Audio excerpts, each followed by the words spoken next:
Many of you have asked me questions about what exactly are the scenarios where people still need federal help more than 8 months, nearly 9 months after Hurricane Maria. So some of you have come and said, hey, listen, shouldn't they have had enough time to get out on their own? Why do they still need this help from FEMA? I pointed you to a New York Times article, some of the reporting that we've done, to provide some proper context for those who do need it. But I wanted to hear directly from the Federal Emergency Management Agency. You know, most recently, if you've been following our reporting, you saw that the governor of Puerto Rico, his administration has said that FEMA basically told them you're not going to get any more extensions. This is it. It's the last one. So I went to FEMA and I said, is that true? And in fact, the case that's pending right now regarding the restraining order with the federal judge, the judge has said, I want to know more about the governor's refusal to request another extension. So Mike Byrne, who's the federal coordinating officer for FEMA in charge of all operations on the island, is joining us, and I've asked him to spend as much time as he can giving us as much context as possible. So Mr. Byrne, thank you for your time. Let's start off with what you would like us to know. Given what I just presented, you know what the questions that I have. I'll let you go. You can start. Great, thanks. And thanks for bringing this topic forward. First, I just want everyone to know that we really do care about the people that we're taking care of and the survivors that we've got, and they're designed to do different things and to provide aid at different times of disaster. And we're really reaching the end of this particular program. We thought we reached the end of it last Friday, but it's because we're down to that final few families. 96% of everyone that's been in this program, not just here in Puerto Rico, but from across the other disasters in the nation, have found a more permanent housing solution. Because at the end of the day, that's what we want to provide people. We want to provide them a solution that's not just sitting in a hotel room, because that can get pretty old and tired, pretty quickly too. So we have these other solutions. We work closely with state and local governments and nonprofit agencies to place people and to get them taken care of. We're really down to the final numbers. We're just about 100, a little less than 100 families left that we have to find some support for. And we're going to keep working those. My staff and my team has done countless outreaches. We've gone and visited directly the hotel rooms that the families are occupying to work with them to find another way. But what we also discover, and disasters do this, is it kind of exposes some underlying social challenges that we have. Things besides just not being able to get back in the house that are creating problems for these families. And that's, again, when we try to work and bring other partners in to help. So let me dissect some of this where you're starting, if I may. So you said 100 families. Currently, there are roughly 1,000 people that are still taking advantage of TSA. What do you mean when you say 100 families? Yeah, of the roughly 1,000 households that we've still got, only 100 haven't identified their housing solution. We've got people whose homes weren't damaged that are still in the hotels. We've got families that have withdrawn their application for assistance. We've got families that we've fixed their houses through the STEP or Tu Hogar y Nace program. There's a variety of different reasons that the families aren't eligible anymore, and that's really why we felt we were at the end of the program and that we could, shut it down. The other thing I want to stress, though, is that about 60 days ago, sitting down with the governor's staff, we worked out that we said, look, we're going to, normally this program only gets every 2 weeks we renew it, and with different criteria. What we decided to do was say, okay, enough with the 2 weeks. Let's take 60 days and let's do a full court press. Let's just work this and work this and work this and call the families, meet with them, do whatever we got to do to find them a permanent solution. And that's why we drew the line at 60 days out, which ended up being June 30th. And we really did have a lot of success. We still have a few more to go. So a lot of follow-up questions. Going back to the 100, so roughly 1,000 people still taking advantage of TSA. So you have 100 that haven't found permanent housing. Does that mean the 900 you've already found something that they're going to move on to? You've helped them? Yeah, actually way more than 900.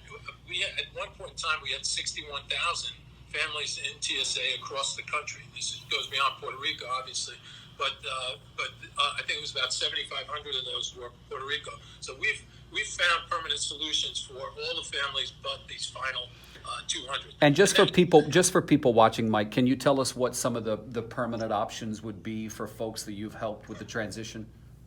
Yeah, some of them actually just go back to their homes because the homes have power now. Because some of the reason they left is because they didn't have power. Because they have power, because we've done some repairs to the houses, because we've given them money to do the repairs themselves. In some cases, people want to do that.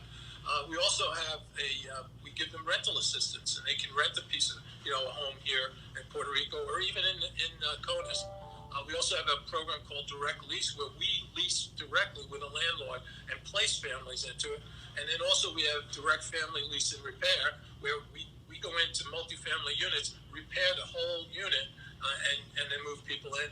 And then finally, in addition, we have Tu Hogar Renace, which is also known as the STEP program, where we go in and physically do the repairs. The Commonwealth's been running that program. We've been funding it. And they've fixed pretty much over 75,000 homes as of this point in time. Regarding the 100, what is it that's taking so long for them? Do they just not want to leave the hotel? I guess I'm unclear on that. I always think that people, there's got to be a reason. And when you down to those final few, in my experience across many disasters, these are families with problems that are greater than housing, than just housing. These are families that are going to need some additional assistance that, unfortunately, this program doesn't, provide. And that, so we're going to stick with them. We're going to, connect them to the right other agencies, and try to find the final, the solution for them too. What can be done, Mike, to make sure that the judge currently has said, hey, listen, I want you to continue TSA through checkout on July 24th. What can be done to make sure, whether it's 100 or 50 or 25, that they're not just sort of evicted, so to speak, turned out on the street? Well, we're going to use every minute of every day to keep talking with the families that still remain in this, and try to connect them to what will take care of their needs. I mean, there's families with health care challenges that this program isn't designed for that. There's families with every kind of social problem that you can imagine. It gets exacerbated, gets highlighted when you have a disaster. I think it's important to note the conversations that you're having, because I don't know if the people watching this may realize. How often are you actually communicating with the folks who are staying in hotels? We're communicating them, many times a week. We have both calls, and when we don't hear from them, we actually send teams to visit the hotels to talk with them.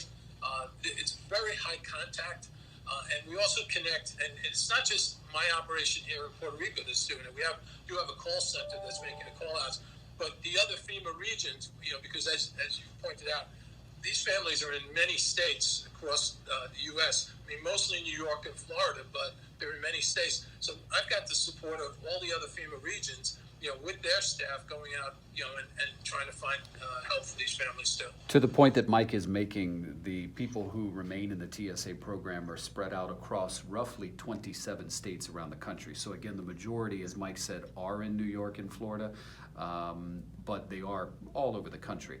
Mike, the reason for wanting to do this initially was because of the lawsuit that was filed, Latino Justice taking the lead, a federal judge who's asked for more information from both FEMA and the plaintiffs, sort of drilled down on one thing where the lawyers for FEMA made it clear that the governor of Puerto Rico did not request an extension, and the lawyers for the plaintiffs have made that really one of their big bones of contention. And so I sort of did some poking around to drill down and get as much context as possible. The island, the government, in fact, to be specific, Hector Pesquera, who's the Secretary of Public Safety, sent me the letter that you sent addressed to him, where you laid out we're going to give a 60-day extension, but there will be no final considerations. I just want for people who are watching to understand why the decision was made to make it clear then that we're not going to consider any extensions. Sure. I think we reached the point, and I'm confident that we reached the point where we felt that if we focused, and because of the numbers that we've seen and the amount of the high numbers that we were seeing where people had a solution and were just still staying in the hotels, we needed to create an imperative that people, start paying attention and get, and find themselves, taking advantage of the other solutions that we provided. So we made it clear that there would be no further extensions. But the Commonwealth did come and ask, in order to make it more helpful, to extend the transportation assistance. So, we're paying for flights back to Puerto Rico, and they asked us to extend it for 60 days, and we did do that.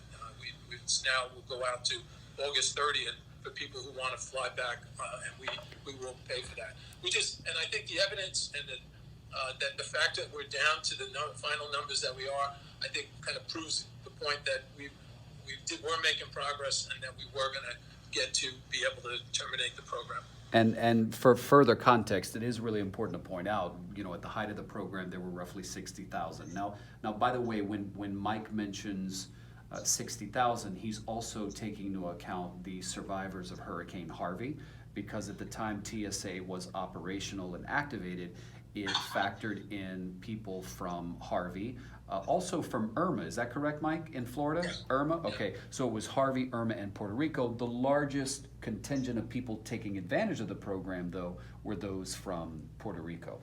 Mike, circling back, one of the questions people have asked that I need to make clear on is that basically the island officials came to me, Mr. Pesqueta, and said, it is not true, David, that we did not ask for an extension, and here's proof. We basically were told by FEMA there are no further extensions. My question to you is, when you sent that letter and made it clear to them that this would be the final extension, did they at any point say to you, Mike, please extend it? Did they push back in any way and ask for an extension?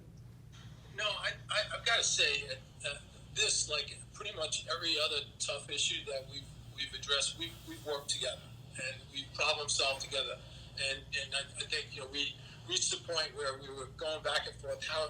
What's the best way to go forward? And I think we all agreed, and that's why we were able to get it extended the full 60 days. That we together we're going to continue to casework these families, and that's what we did. So I think we were clear that it was the time to end the program and move on to the other possible sources of support. I felt we had an agreement, and it allowed me to make it absolutely clear that we were going to do it that way. I know FEMA doesn't usually, many government agencies for that matter, don't usually comment on pending litigation, but is there anything you would like to say relative to the case before the judge where he is considering whether or not to force FEMA to extend TSA beyond the July 24th date that he has now set? Yeah, I do have to be cautious. We're going to, other than to say, we're going to comply with the judge's wishes, and we have. We got the program back up and running. We've got the families positioned, and we will continue to do so until everyone gets its fair hearing. And I personally welcome the debate, the dialogue, because at the end of the day, we've talked many times, and you've been here in the operation.